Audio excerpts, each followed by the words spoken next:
तो स्वागत है आप सभी का आपके द नॉलेज वर्ल्ड इंस्टीट्यूट के ऑनलाइन प्लेटफॉर्म पर। दोस्तों, अगर आप क्लास 9th के हैं और एसओई स्कूल से हैं, ठीक है, तो बता दें कि आपका जो क्लास 9 में जो भी आज प्रोजेक्ट रेल में आपका क्वेश्चन आने वाला है, ठीक है, उसी से रिगार्डिंग जो है सो यहाँ से क्वेश्चंस हो सकता है कि आपको वहाँ मिल जाए। ठीक है, तो ध्यान से देखिए, सारा क्वेश्चन को पढ़िएगा, बढ़िया से समझिएगा, बढ़िया से। ठीक है, आपका दोस्तों ये सारा क्वेश्चन गेस किया हुआ क्वेश्चन है। आप थोड़ा सा ध्यान से आप लोग पढ़ेंगे तो हो सकता है आप लोग पूरा कंप्लीटली कर लेंगे। ठीक है, बाकी आज का तारीख देख सकते हैं, 9 तारीख है, 9 तारीख 2024 है। तो एसओए स्कूल वाले लोग जो है थोड़ा सा पढ़ लें बढ़िया से। ठीक है, जितने क्वेश्चन बताने वाला हूँ आपका ये सारा गेस्ट क्वेश्चन है आज के ये वीकली टेस्ट को लेकर के। तो चलिए देर न करते शुरू करते हैं दोस्तों। देख पा रहे हैं सबसे पहला क्वेश्चन क्या है दोस्तों, एसओई और जनरल स्कूल वालों का लगभग क्वेश्चन सेम है। ठीक है, थोड़ा बहुत चेंजिंग हो सकता है, उसके लिए कुछ नहीं कह सकते हम। ठीक है, थोड़ा बहुत चेंज नजर आएगा आज की डेट में, लेकिन जो क्वेश्चन है लगभग सेम है। ठीक है, आप लोग देखिएगा। सबसे पहले हम लोग जो क्वेश्चन पढ़ेंगे ना, वो देख क्या आ रहे हैं कि सार्वत्रिक गुरुत्वांक जी का मान जो है सो उसमें से क्या होगा बताइएगा। तो 6 × 6 7 × 10⁻11 न्यूटन मीटर स्क्वायर पर केजी। ठीक है, और बी है 6.67 × 10⁻10 नैनोमीटर स्क्वायर पर केजी। सी जो ऑप्शन है 6.67 × 10⁻11 नैनोमीटर स्क्वायर पर केजी स्क्वायर। और डी है सो 6.6E7। ठीक है, और इंटू 10⁻9 और नैनोमीटर स्क्वायर पर केजी। तो आपको बता दें दोस्तों कि अगर आपको आंसर आपको कन्फ्यूजन अच्छा होता है तो याद रखिएगा कि जब भी गुरुत्वाकर्षण का मान पूछेगा ना, यानी सार्वत्रिक गुरुत्वांक का मान पूछेगा, तो याद रखिएगा कि जो -11 वाला जो रहेगा ना 6.67 तो आपको मिल ही जाएगा। जो -11 जो पावर बन रहा है, ठीक है, वही इसका आंसर हो जाएगा। ठीक है, -11 का जो पावर जो बन रहा है नैनोमीटर स्क्वायर पर केजी स्क्वायर, दोनों स्क्वायर में रहेगा, यही इसका आपका आंसर हो जाएगा। ठीक है, चलिए चलते हैं नेक्स्ट क्वेश्चन। देख रहे हैं हम लोग सेकंड क्वेश्चन आ गया दोस्तों। सेकंड क्वेश्चन देख पा रहे हैं क्या कि 1 kg वस्तु का भार कितना होता है। ठीक है, तो 1000 न्यूटन पहला ऑप्शन है, बी है 100 न्यूटन, सी है 9.8 न्यूटन और डी है 980 न्यूटन। तो बता दें 1 kg वस्तु का जो भार होता है ना दोस्तों, वो 9.8 न्यूटन होता है। ठीक है, यानी कि आपको जो है सो आंसर सी करना होगा। ऐसा क्वेश्चन आपको देखने को मिल रहा है तो आप याद रखिएगा। ठीक है, क्वेश्चन को याद रखिएगा, नंबरिंग करके आप लोग आंसर नहीं कीजिएगा। हम ये बोल रहे हैं कि बहुत लोग क्या करते हैं, कॉपी में लिख लेते हैं नंबर 1 का हम इतना बताएं, नंबर 2 का इतना बताएं, नंबर 3 का इतना बताएं। ये नहीं करना है आप लोग क्वेश्चन समझना है। ठीक है, और वैसे कीजिएगा तो फिर हो सकता है आपका मिसमैच हो जाएगा। तो ध्यान दीजिएगा, दो का आंसर आप लोग कर लीजिएगा, ये सी। ठीक है, आगे चलते हैं। हम लोग आगे क्वेश्चन नंबर 3 की ओर देखते हैं कि क्या है इसमें। 1 मिनट। हाँ देखिएगा, क्या है कि चंद्रमा पृथ्वी के चारों ओर चक्कर किस बल के कारण लगाते हैं। तो दोस्तों गुरुत्वाकर्षण बल है ए, बी है विद्युत बल, सी है पृथ्वी का चुंबकीय बल और डी है सो अभिकेंद्र बल है। ठीक है, याद रखिएगा। तो इसमें से होगा क्या, तो बहुत लोग का कन्फ्यूजन है इसमें कि सर इसमें ए होगा, तो ए नहीं होगा। बता देते हैं आपको हम कि पृथ्वी के चारों ओर जो चंद्रमा चक्कर काटता है ना, वो अभिकेंद्र बल के कारण चक्कर काटता है। ठीक है, याद रखिएगा अभिकेंद्र बल। इसका ऑप्शन नंबर डी करेक्ट कर लें आप लोग। चलिए चलते हैं क्वेश्चन नंबर 4 की ओर। क्वेश्चन नंबर हम लोग आ गए हैं दोस्तों 4 की ओर। देख रहे हैं कि गुरुत्वीय त्वरण का मान जो है उसमें क्या होगा, विषुवत तथा ध्रुवों पर समान होता है। बी नंबर ऑप्शन है क्या, ध्रुवों पर न्यूनतम होता है। ठीक है, आगे पढ़ते हैं। इसका 2 ऑप्शन है। सी ऑप्शन है क्या कि विषुवत वृत्त पर न्यूनतम होता है और डी ध्रुवों से विषुवत की ओर बढ़ता है। तो याद रखिएगा इसका आंसर जो है ना न्यूनतम वाला आंसर हो जाएगा। ठीक है, ऑप्शन नंबर सी करेक्ट कर लें आप लोग। सी आंसर इसका राइट है। चलिए, it is list on equator. चलिए चलते हैं क्वेश्चन नंबर हमारा 5 की ओर। दोस्तों क्वेश्चन वेरी वेरी इंपॉर्टेंट है, ध्यान दीजिएगा। ठीक है, क्वेश्चन नंबर 5 पढ़ते हैं। क्या है कि वायुमंडल पृथ्वी से जकड़ा हुआ है। ठीक है, इसका आंसर क्या हो जाएगा, गुरुत्व बल के द्वारा और जो है सो पवन द्वारा, बादलों द्वारा।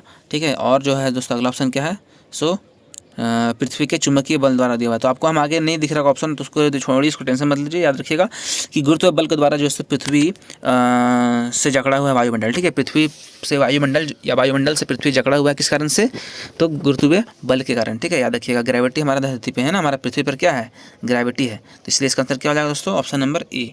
चलिए चलते हैं क्वेश्चन नंबर 6 की ओर। देखते हैं दोस्तों क्वेश्चन नंबर 6 का क्या गया है कि पृथ्वी के केंद्र पर जी का मान होता है कितना, 9.8 मीटर पर सेकंड स्क्वायर, 98 मीटर पर सेकंड स्क्वायर, फिर -98 मीटर पर सेकंड स्क्वायर या फिर 0।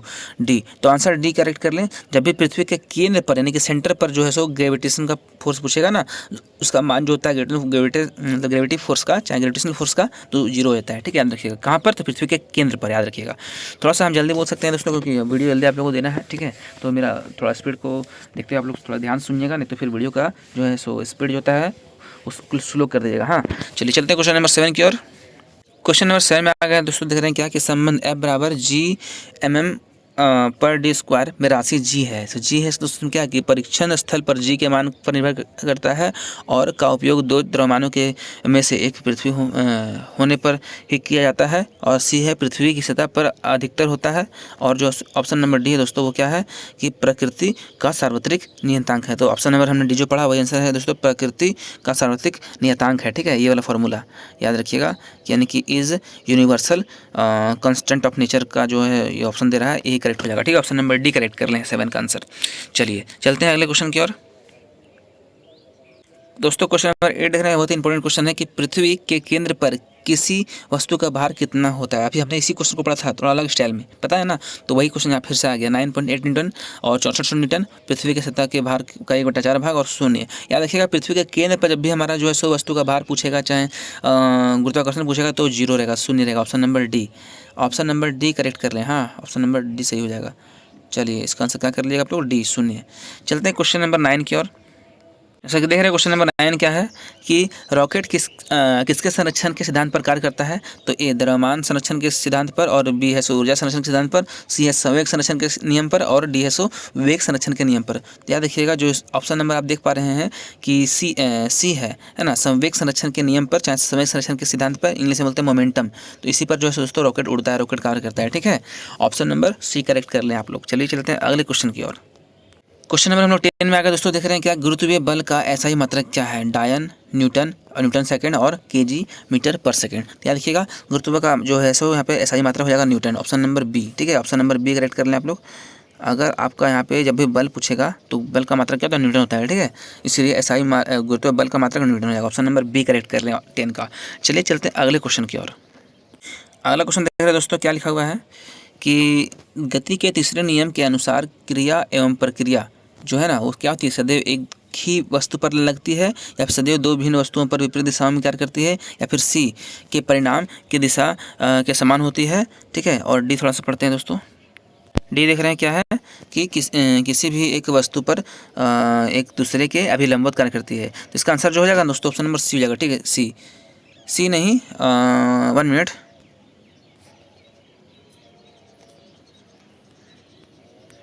बी होगा। ठीक है, सी नहीं बी। तो सदैव दो भिन्न वस्तुओं के विपरीत दिशाओं में कार्य करती है। ठीक है, गति का तीसरा नियम जो क्रिया और प्रतिक्रिया वाला जो वर्ड बोलेगा, तो ये सदैव क्या करते हैं, दो वस्तुओं के विपरीत दिशाओं में कार्य करता है। ठीक है, इसको आप लोग कर लें। चलिए चलते हैं अगले क्वेश्चन की ओर।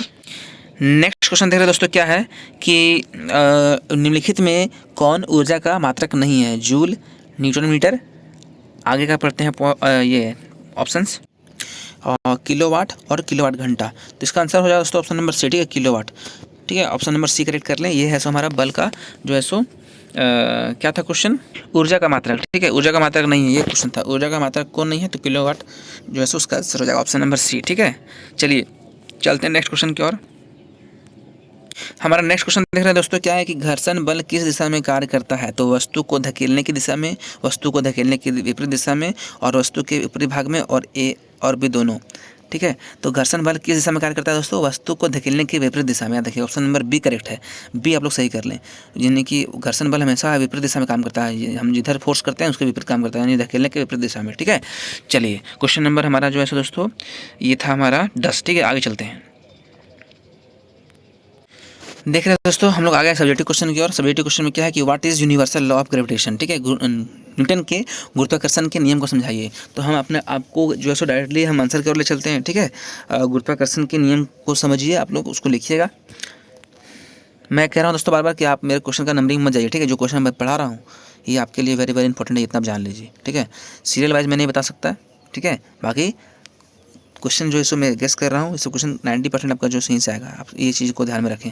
तो गुरुत्वाकर्षण का नियम क्या है उसको समझिए। आइए देख रहे हैं क्या है कि न्यूटन के गुरुत्वाकर्षण संबंधी नियम के अनुसार किन्हीं दो पिंडों के उनके द्रव्यमान के अनुक्रमानुपाती तथा उनके बीच की दूरी के 1 मिनट, इसको फिर से पढ़ते हैं। हाँ सुनिएगा कि न्यूटन के गुरुत्वाकर्षण संबंधी नियम के अनुसार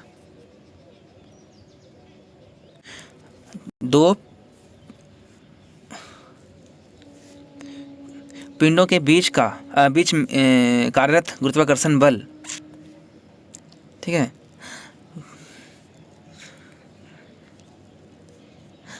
उनके द्रव्यमानों के अनुक्रमानुपाती तथा उनके बीच की दूरी के वर्ग के व्युत्क्रमानुपाती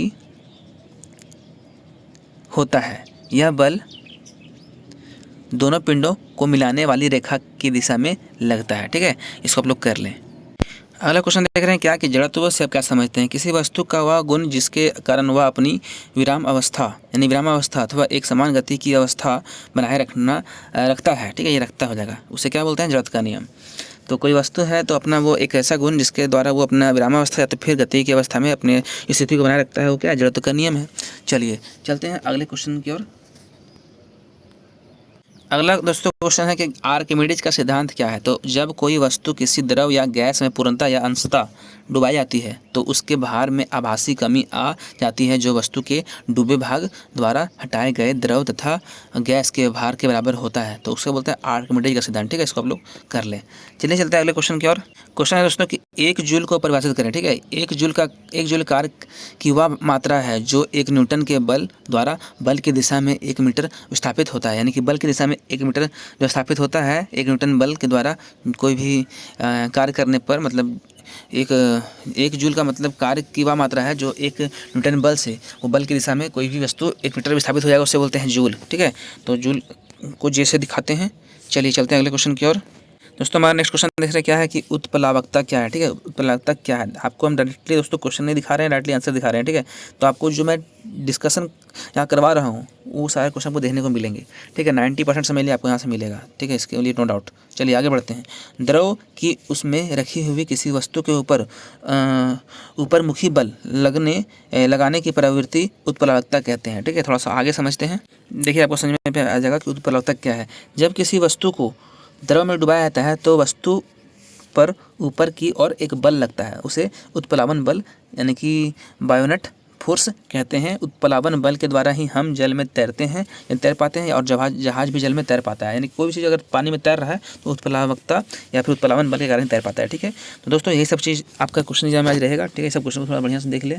और मैं बार बार कहूँगा कि बहुत सारे बच्चे लोग क्या करते हैं पता है, मेरे वीडियो देखते हैं और कॉपी में 1 2 3 4 करके ये बना लेते हैं ऑब्जेक्टिव क्वेश्चन का लाइन और ये नंबरिंग, और बस 1 का हम जो बताएं ए तो ए, 2 का बना दिए सी तो 3 का बना दिए डी तो डी कर देते हैं। ऐसा नहीं कीजिए आप लोग। ठीक है, क्योंकि मेरा क्वेश्चन थोड़ा सा दोस्तों इरेगुलर सीरियल में है। आप लोग जानते हैं कि बहुत सारा इशू आ रहा है हम लोग को, इसलिए थोड़ा सा हमने क्या किया कि आपको गेस करवाया क्वेश्चन, बाकी इसमें से आपको क्वेश्चन देखने को मिलेंगे। ठीक है, ऐसा नहीं है, बस क्वेश्चन को लोग समझ ले आप लोगों में से, यही कहना चाहूँगा। बाकी आप लोग समझदार हैं ही दोस्तों। बाकी मिलते हैं अगले वीडियो में, तब तक थैंक यू। और अगर चैनल पर नए हैं तो सब्सक्राइब कर लिएगा, वीडियो को लाइक कर देगा और दोस्तों कमेंट कीजिए अपना प्यारा सा। और शाम में दोस्तों आपका जो है सो मैं आंसर के यहाँ पे अपलोड कर दूँगा, और जितना आंसर आप सही कीजिएगा क्वेश्चन आप लोग मिला लीजिएगा और आंसर क्वेश्चन आपका जो है सो वीडियो आपको शाम को आने वाला है। ठीक है, तो आप लोग चैनल को सब्सक्राइब करके बेल आइकन दबा के रखिएगा। बाकी मिलते हैं अगले वीडियो में, तब तक के लिए थैंक यू।